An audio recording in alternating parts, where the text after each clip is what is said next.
Hello साथियों। जैसा कि आपको मालूम है कि हम जो मॉर्फोलॉजी पढ़ रहे हैं, इस मॉर्फोलॉजी के कुछ वीडियोज मैंने पहले करा दिए हैं। वन शॉट 2 वीडियोज मैं करा चुका हूं, क्योंकि लाइट जाने की वजह से, बिजली जाने की वजह से आपको जो समस्या हुई थी, उस समस्या को ध्यान में रखते हुए मैंने कि आपकी पढ़ाई ज़्यादा डिले ना हो और ये क्लास कल के लिए शिफ्ट ना हो, इसीलिए आज के लिए ही मैं इस क्लास को रिकॉर्ड कर देता हूं। जैसे ही लाइट आई तो मैंने सोचा आप लोगों के लिए इस क्लास को रिकॉर्ड कर देता हूं। ओके साथियों, तो आप निश्चिंत रहिए। मैं इन चीज़ों को, जो आपकी चीज़ें बकाया रह गई हैं मॉर्फोलॉजी के अंदर, मैं इनको इस वीडियो के अंदर रिकॉर्ड करके आप लोगों के सामने प्रस्तुत करता हूं। बड़ी समस्या का सामना करना पड़ता है जब एक शिक्षक को, कि वो शिक्षक यूट्यूब पे पढ़ा रहा हो और साइड में किसी कोचिंग में भी अगर वो जा रहा हो, तो बड़ी समस्याएं हैं और फिर ऊपर से ये टेक्निकल चीज़ें हैं जो कि परेशान करती हैं। लेकिन धीरे धीरे मैं इन सब का निराकरण करूंगा और बस एक ही चीज़ है कि आप लोगों को किसी भी प्रकार की कोई समस्या का मैं सामना नहीं करने दूंगा। जो भी समस्या का सामना होगा वो मैं करूंगा। आप लोग निश्चिंत अपने लाइब्रेरी में बैठ के, रूम पर बैठ के, घर पे बैठ के मस्त होकर के पढ़िए। ठीक है, आप लोगों की उम्मीद कभी नहीं टूटेगी मेरी साइड से, चाहे मुझे कोई भी प्रयत्न करने पड़े, चाहे मैं किसी भी हद तक आप लोगों के लिए जा सकता हूँ। बस मैंने ठान लिया तो ठान लिया। अब देखिए साथियों, हम बात कर रहे थे पुष्पक्रम की। इससे पहले की क्लास में हम पुष्पक्रम के बारे में बात कर चुके हैं। तो पुष्पक्रम के बारे में बात कर चुके हैं, तो अभी मैं आगे बढ़ा देता हूं कि हमने ये दोनों प्रकार के पुष्पक्रम को देख लिया था। हमने देखा था विशेष प्रकार के पुष्पक्रम। यहाँ पे कुछ इंपोर्टेंट क्वेश्चंस बन जाते थे स्पेशलाइज्ड टाइप के, जैसे इनफ्लोरेसेंस होता है, जैसे कि साइएथियम प्रकार का हो गया, कूट चक्र प्रकार का हो गया और हाइपोथेंटियम। ये तीनों मैं आपको पढ़ा चुका हूं और ये आरपीएससी सेकंड ग्रेड में पीवाईक्यू क्वेश्चन भी है, यहां से क्वेश्चन पूछा गया है। उसके बाद मैंने बताता हूं आपको कि कुछ अलग अलग प्रकार के पुष्पक्रम और देखे जाते हैं। जैसे एक होता है कैपिटिकुलम प्रकार का पुष्पक्रम।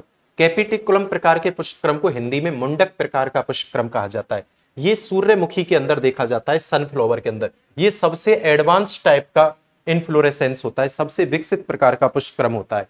उसके बाद आता है दूसरा कैटकिन प्रकार का पुष्पक्रम। कैटकिन को छत्रक प्रकार का पुष्पक्रम भी कहते हैं। क्या बोलते हैं इसको?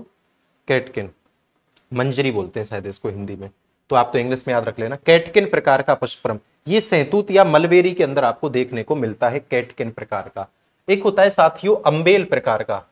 अम्बेल प्रकार का जो पुष्पक्रम होता है ये प्याज और सेंटिलम में देखा जाता है, लेकिन संयुक्त अम्बेल, इसी को बोलते हैं छत्रक। जो कंपाउंड अम्बेल है, कंपाउंड अम्बेल आपको सौंफ, धनिया और जीरा में देखने को मिलेगा। तो अम्बेल का ही दूसरा प्रकार है कंपाउंड अम्बेल प्रकार के। ये सभी पुष्पक्रम के प्रकार है, अलग अलग इनके एग्जाम्पल्स आपको याद रखने हैं। ठीक है साथियों, यहां पर मैं आपको लिए बता देता हूं ये कौन कौन से हैं। एक तो ये हो गया आपके लिए,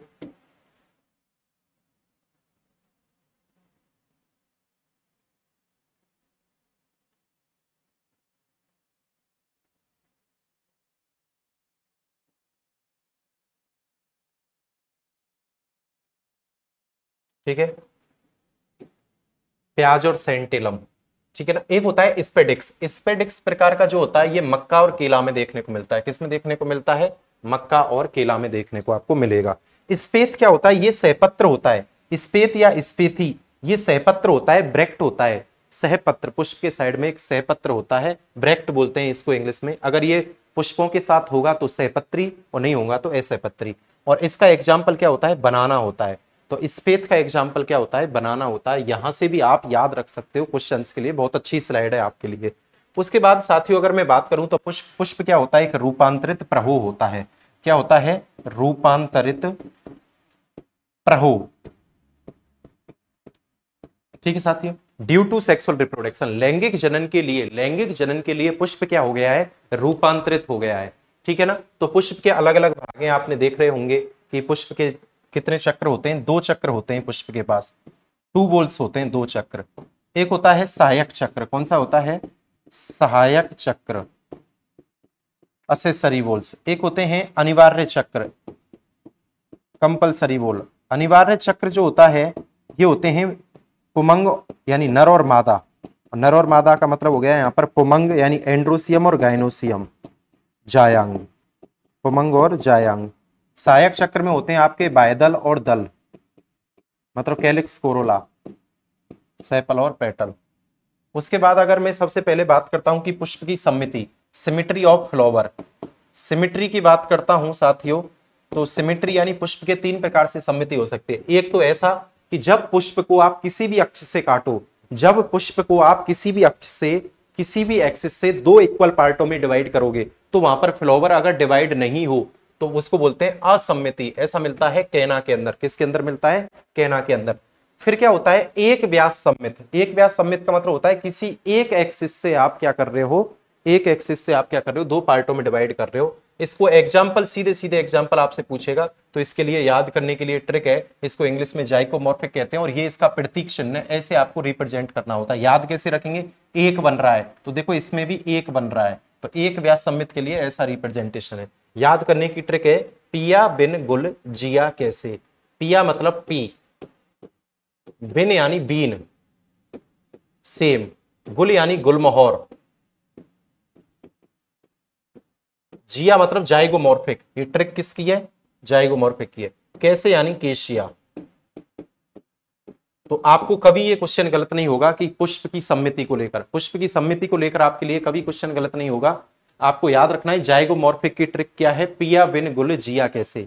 याद रखोगे ना साथियों? पक्का, बहुत मेहनत से आप लोगों के लिए चीजें मैं सेट कर रहा हूं। तो जाइगोमॉर्फिक के लिए ट्रिक हो गई आपकी। उसके बाद है त्रिज्या व्यास सम्मित, इसे बोलते हैं एक्टिनोमॉर्फिक, ये इसका रिप्रेजेंटेशन है, ठीक है ना। मस्त धतूरा चाइना चिली प्यारी लिली। मस्त यानी मस्टर्ड, मस्टर्ड यानी सरसों, मस्त यानी मस्टर्ड। दोबारा बोलो, मस्त धतूरा चाइना चिली प्यारी लिली। धतूरा धतूरा हो गया, चाइना यानी चाइना रोज हो गया गुड़ल, चिली चिली यानी मिर्च हो गया, प्यारी प्यारी यानी प्याज हो गया, लिली यानी लिली हो गया। तो ये इसके एग्जाम्पल हो गए, मस्त धतूरा चाइना चिली प्यारी लिली। ये किसके एग्जाम्पल है? त्रिज्या व्यास सम्मित पुष्प के एग्जाम्पल है। तो पुष्प की सम्मिति 3 प्रकार से, असम्मित, एक व्यास सम्मित और त्रिज्या व्यास सम्मित। इनके एग्जाम्पल बहुत इंपॉर्टेंट है जिनको ट्रिक के माध्यम से मैंने आपको बता दिया है। असम्मित पुष्प का अगर एग्जाम्पल पूछना है तो असम्मित का आपको क्या बताना है साथियों? कहना बताना है, ठीक है ना। उसके बाद आपको देखना है कि जो बायदल पुंज होता है, बायदल पुंज, बायदल पुंज की इकाई क्या होती है? इसे कैलिक्स बोलते हैं, इसकी इकाई सेपल होती है, सेपल, बायदल। ये सामान्यतः हरे रंग के होते हैं, ग्रीन कलर के होते हैं, हरे रंग के ही होंगे। कैसे होंगे? हरे रंग के। मुसेंडा जो पादप होता है, मुसेंडा पादप का जो बायदल होता है वो बड़ा होकर के विज्ञापन ध्वज की तरह कार्य करता है, एडवर्टाइजमेंट फ्लैग की तरह कार्य करता है। बड़ा होकर के किसकी तरह कार्य कर रहा है? विज्ञापन ध्वज की तरह ये कार्य कर रहा है। क्लियर हो गया साथियों। उसके बाद कुछ बायदल ऐसे होते हैं जो चिरस्थायी होते हैं, लंबे समय तक लगे रहते हैं। जैसे कि आपने देखा होगा सोलेनेसी कुल के अंदर, किसके अंदर? सोलेनेसी के अंदर। जैसे आपने टमाटर के देखा होगा, टमाटर के पीछे आपको हरा रंग दिख जाएगा, मिर्च के पीछे दिख जाएगा, बैंगन के पीछे दिख जाएगा, और कहां देख सकते हो आप? मालवेसी में, जैसे भिंडी में दिख जाएगा आपको। तो ये आपको याद रखना है, चिरस्थायी परसिस्टेंट जो सेपल होते हैं, जो कैलिक्स होता है, जो लंबे समय तक जुड़े रहते हैं, ठीक है ना, वो किस में देखने को मिलते हैं? सोलेनेसी और मालवेसी में।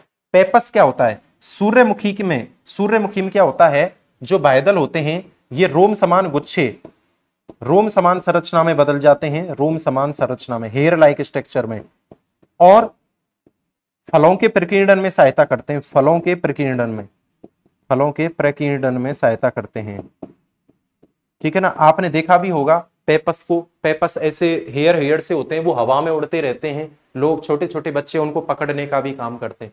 तो पेपस किस में मिलता है? सूर्यमुखी में होता है, रोम समान संरचना है, हेयर लाइक स्ट्रक्चर है। अगर बायदल सब आपस में जुड़े हैं तो संयुक्त बायदलीय अवस्था, आपस में अलग अलग हैं तो पृथक बायदलीय अवस्था। संयुक्त बायदलीय अवस्था में सोलेनेसी उदाहरण हो गया, पृथक बायदलीय अवस्था का क्रूसीफेरी उदाहरण हो गया। सोलेनेसी का एग्जांपल आलू, बैंगन, टमाटर, मिर्च होता है, क्रूसीफेरी के सरसों, मूली। याद रखना। ट्रापा जो होता है सिंगाड़ा, सिंगाड़ा में जो बायदल होते हैं वो कांटों में बदल जाते हैं, सिंगाड़ा के बायदल किस में बदल जाएंगे? कांटों में। और आर्जीमोन पादप के बायदलों पर कांटे उत्पन्न होते हैं, आर्जीमोन जो प्लांट होता है उसके जो बायदल होते हैं उन पर कांटे आ जाते हैं, लेकिन ट्रापा के तो बायदल ही कांटों में बदल जाएंगे। क्लियर हो गया साथियों। उसके बाद अगर मैं बात करूं तो अब बात आती है दलपुंज की। दलपुंज यानी कोरोला, कोरोला इसकी इकाई जो होती है वो होती है पेटल।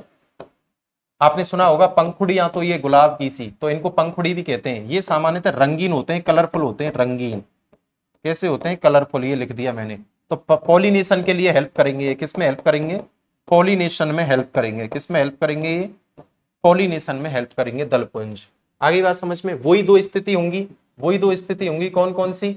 एक पृथक दलीय अवस्था, यानी दल कैसे हो गए आपस में पृथक है, और एक संयुक्त दली यानी गैमोपेटेलस और पॉलीपेटेलस। तो संयुक्त दलीय अवस्था में क्या होगा, संयुक्त दली का मतलब हो गया, संयुक्त दली का मतलब हो गया कि आपस में जुड़े हुए हैं और ये आपस में पृथक हैं। तो संयुक्त दली और पृथक दली। दलपुंज की इकाई क्या हो गई, दल हो गई, ये रंगीन होते हैं और ये कलरफुल होते हैं, पॉलिनेशन में हेल्प करते हैं। आगे बात समझ में। उसके बाद अगर मैं देखूं तो दलपुंज जो होते हैं, दलपुंज को बोलते हैं हिंदी में कोरोला। तो ये कैसे कैसे होते हैं, अलग अलग शेप के हो सकते हैं, जैसे नलिकाकार हो सकता है, घंटाकार, कीपाकार, चक्राकार। चक्राकार को बोल देंगे जैसे वोल्ड हो सकते हैं, कीपाकार मतलब फनल शेप के हो सकते हैं, ये घंटाकार मतलब वेल्ड शेप हो सकते हैं, वेल शेप। नलिकाकार मतलब ट्यूबुलर हो सकते हैं, ट्यूबुलर, ट्यूबुलर। तो जैसे सूर्यमुखी में हो गए, तंबाकू में हो गए। चक्राकार किस में हो गए, बैंगन में हो गए। चक्राकार किस में हो गए, बैंगन में हो गए। आगे बात समझ में साथियों, यहां तक की चीजें जल्दी से बताओ, एक बार क्लियर हो गई कि आप लोगों की सभी की।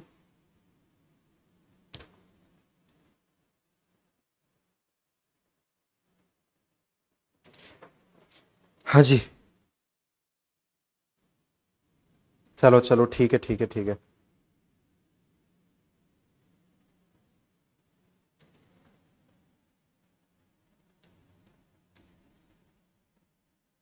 चलो ठीक है, तो ये क्लियर हो गया, दल हो गया।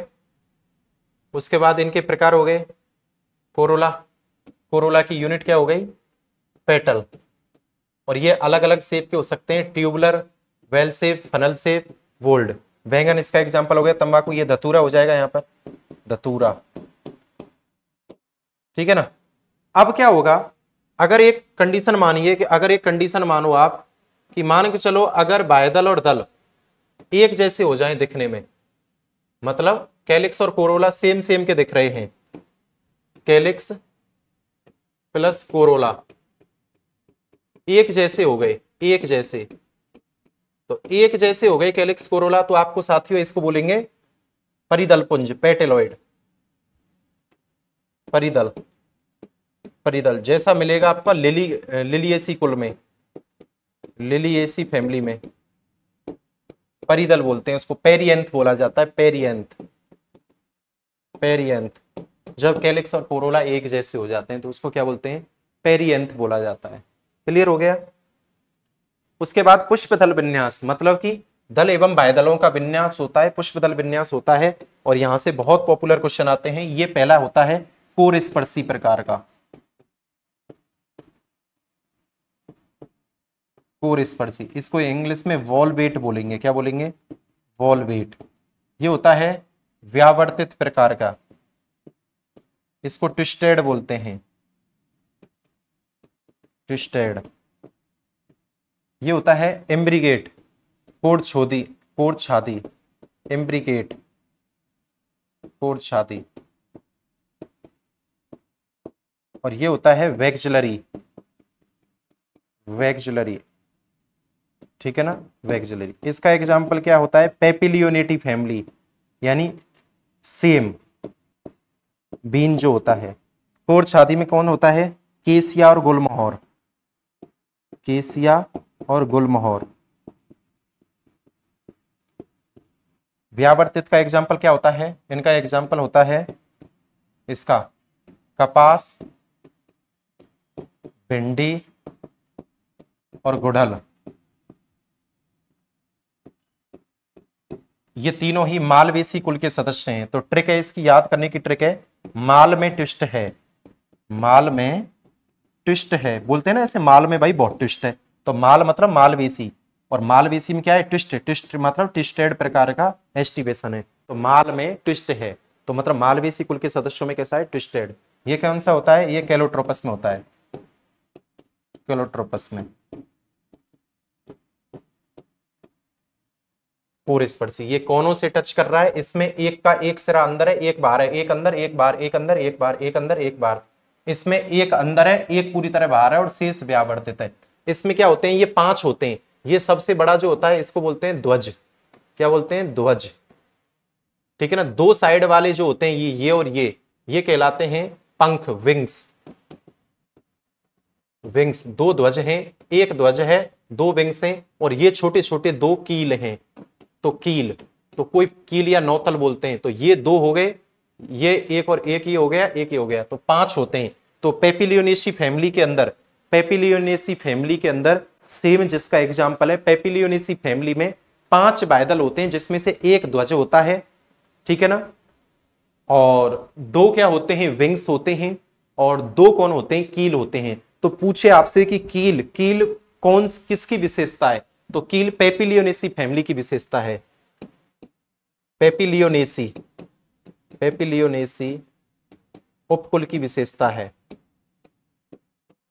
ठीक है ना। ये डायग्राम से आपको याद रखना है, बहुत इंपॉर्टेंट टॉपिक है ये, ठीक है। क्लियर हो गया साथियों, यहां तक की चीजें क्लियर हैं, कंप्लीट। ये एग्जाम्पल्स बहुत अच्छे से याद रख लेना। देन उसके बाद अब हम बात करते हैं नरजन्नांग। तो नरजन्नांग कौन होता है, पुमंग, पुमंग की इकाई कौन होती है, पुंकेसर, और पुंकेसर के 3 भाग हैं, परागकोश, योजी और पुतंतु। परागकोश, योजी और पुतंतु। अगर आपस में पुंकेसर जुड़े हुए हैं तो आपस में जुड़े हुए, तो आपस में जुड़े हुए हैं तो संयुक्त पुंकेसरी, और आपस में पृथक हैं, आपस में पृथक, तो पृथक पुंकेसरी अवस्था, ठीक है जी। आपस में जुड़े हुए हैं तो संयुक्त पुंकेसरी अवस्था, आपस में अलग अलग हैं तो पृथक पुंकेसरी अवस्था। क्लियर हो गया, जल्दी से बताओ, फटाफट फटाफट। बिल्कुल, नरजन्नांग पुंकेसर होता है नर पुष्प, ठीक है ना, पुंकेसर।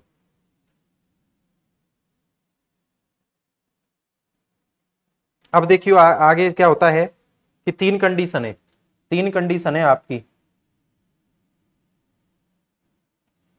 3 कंडीशन होती हैं। ये जो पुंकेसर होता है, अब इस पुंकेसर के पास आपकी 3 स्थिति देखने को मिलेंगी आपको। एक होता है पॉलीएंड्रस, एक टर्म मिलेगी आपको पॉलीएंड्रस। पॉलीएंड्रस को बोलते हैं बहुत पुंकेसर हैं, जब बहुत ज्यादा पुंकेसर हों तो उनके लिए कौन सा टर्म इस्तेमाल करेंगे हम, पॉलीएंड्रस।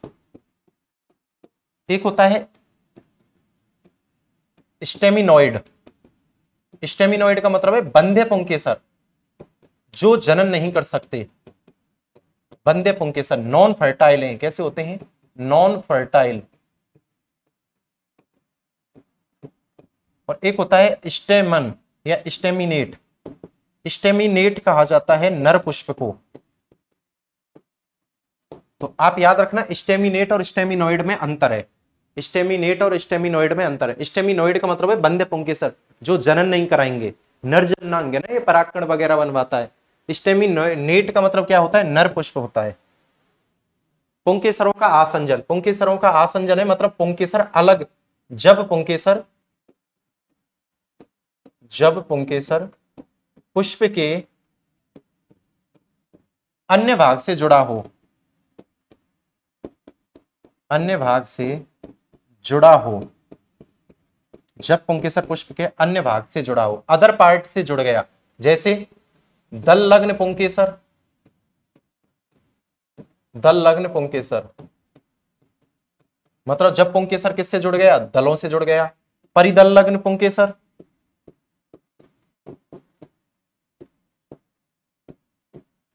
परिदल लग्न पुंकेसर यानी एपीपेटेलस।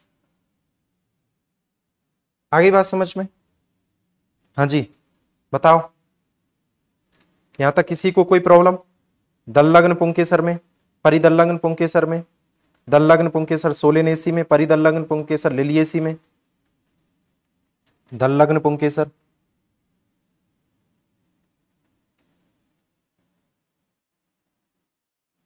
चलो, पुंकेसरों का आसंजन, पुंकेसरों के आसंजन का मतलब क्या हो गया था, जब पुंकेसर स्टेमन अदर पार्ट से जुड़ रहे हैं, यानी अधेजन ऑफ स्टेमन, अधेजन ऑफ स्टेमन मतलब ये अगर स्टेमन है तो ये मान के चलो किसके साथ जुड़ गया, दल के साथ जुड़ गया, पेटल के साथ। तो एपीपेटलस कंडीशन हो गई। ये किस में मिलती है, सोलेनेसी में, सोलेनेसी फैमिली में, एग्जाम्पल हो गया सोलेनेसी। परिदल्लग्न ये किसमें हो गए, लिलिएसी फैमिली में, लिलिएसी में, ठीक है ना। और क्या हो सकता है, और साथियों आपको मैं बताऊं, पुंकेसरों की लंबाई में डिफरेंस आ सकता है। एक होता है द्विदीर्घी अवस्था, द्विदीर्घी, और एक होता है चतुर्दीर्घी। द्विदीर्घी अवस्था का मतलब है कि टोटल 4 पुंकेसर हैं, टोटल कितने हैं, 4 पुंकेसर हैं, और 4 पुंकेसर में से 2 बड़े हैं और 2 छोटे हैं, तो द्विदीर्घी हो गई। लेकिन चतुर्दीर्घी में टोटल पुंकेसर कितने होते हैं, 6, तो 4 बड़े होते हैं और 2 छोटे होते हैं। तो चतुर्दीर्घी अवस्था किसमें मिलती है, चतुर्दीर्घी अवस्था मिलती है सरसों के अंदर, और द्विदीर्घी अवस्था किसमें मिलती है, सालविया में मिलती है, सालविया के अंदर। और चतुर्दीर्घी अवस्था टेट्राडाइनेमस कंडीशन कहां मिलती है आपको, सरसों में, मस्टर्ड के अंदर मिलती है। हाँ जी, बताओ भाई जल्दी से, यहां तक क्लियर हो गई सभी चीजें। चतुर्दीर्घी अवस्था हो गई सरसों में, ठीक है। द्विदीर्घी अवस्था हो गई तुलसी के अंदर या फिर सालविया में हो जाएगी, तुलसी में भी लिख सकते हो आप, तुलसी, ठीक है। जल्दी से बताओ।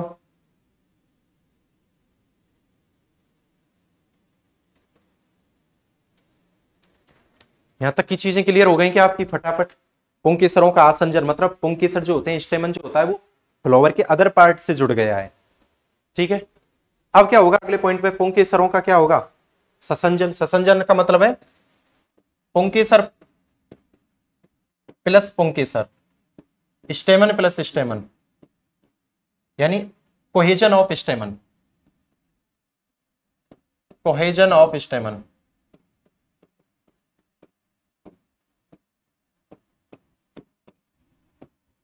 स्टेमन प्लस स्टेमन, स्टेमन स्टेमन आपस में जब जुड़ेंगे, पुंकेसर पुंकेसर आपस में जुड़ेंगे, तो इसको बोलते हैं पुंकेसरों का ससंजन। अब ये यहां से क्वेश्चन पूछा गया है अभी संस्कृत डिपार्टमेंट वाली परीक्षा में। एक संगी पुंकेसर, मोनोएडेल्फस, एक संगी पुंकेसर, द्विसंगी पुंकेसर, ये क्वेश्चन पूछा गया है यहां से, याद रखना। और बहुसंगी पुंकेसर, वो पूछा गया था, बहुसंगी पुंकेसर किस में देखे जाते हैं, बहुसंगी पुंकेसर किस में देखे जाते हैं, पॉली अडेल्फस। ये क्वेश्चन आरपीएससी सेकंड ग्रेड में पूछा गया है 2024 के अंदर, संस्कृत डिपार्टमेंट में 29 दिसंबर को ये क्वेश्चन पूछा गया है सेकंड ग्रेड में। तो इसका मतलब द्विसंगी पुंकेसर पूछ सकता है, मटर में मिलते हैं 9+1, ऐसी कंडीशन में होते हैं 9 एक साथ और 1 एक साथ। एक संगी पुंकेसर तो रोज में मिलते हैं, रोज, गुलाब के अंदर, मोनोएडेल्फस कंडीशन, मतलब एक ही गुच्छा है अकेला, मोनोएडेल्फस। पॉलीएडेल्फस, डाइएडेल्फस, ये मटर में हो गए। ये किस में होते हैं, नींबू में, नींबू, सिट्रस, नींबू में होते हैं, सिट्रस में होते हैं। तो यहां से क्वेश्चन पूछा गया था, तो इसका मतलब अब आप लोग याद रखना, ये पुंकेसरों का आसंजन याद रख लेना, दल्लग्न पुंकेसर और परिदल्लग्न पुंकेसर, एपिपेटलस कंडीशन और पेरियंथ पॉलीपेटलस कंडीशन। द्विदीर्घी 2 बड़े 2 छोटे, चतुर्दीर्घी 4 बड़े 2 छोटे। सरसों में क्रूसीफेरी में पाई जाती है चतुर्दीर्घी अवस्था। चतुर्दीर्घी किसमें मिलती है, क्रूसीफेरी कुल में, क्रूसीफेरी कुल में। और इसीलिए बताया जाता है कि जो क्रूसीफॉर्म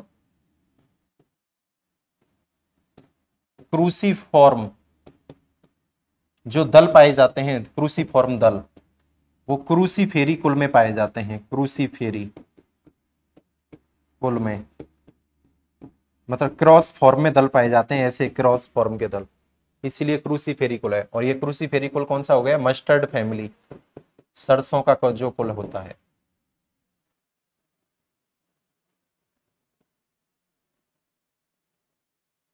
ठीक है साथियों, आगे बात समझ में। इतनी बात क्लियर हो गई? नरजन्नांग तक की कहानी क्लियर हो तो भाई एक बार कमेंट कर दें फटाफट। अब इसके साथ क्या होगा साथियों, जायांग। जायांग क्या होता है? मादा जननांग होता है, मादा जननांग।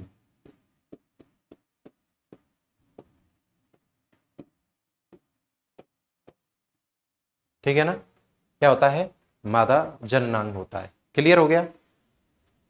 अब मादा जननांग होता है यानी फीमेल रिप्रोडक्टिव पार्ट होता है। इसकी इकाई क्या होती है? अंडक होती है, अंडक, कार्पेल जिसे बोलते हैं, कार्पेल। एक होता है पिस्टिलॉइड, पिस्टिलॉइड, और एक होता है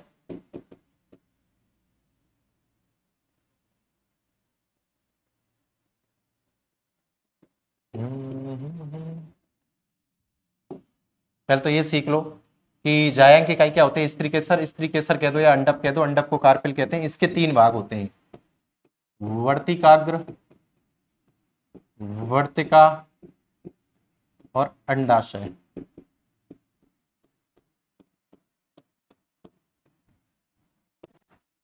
वर्तिकाग्र, वर्तिका और अंडाशय, ये किसके पार्ट होते हैं? जायांग के होते हैं। ठीक है, इससे आगे की क्लास एक रिकॉर्ड कर देता हूं आप लोगों के लिए। लगभग आधे घंटे की क्लास और रह गई है और आपका मॉर्फोलॉजी समाप्त हो जाएगा। ठीक है साथियों।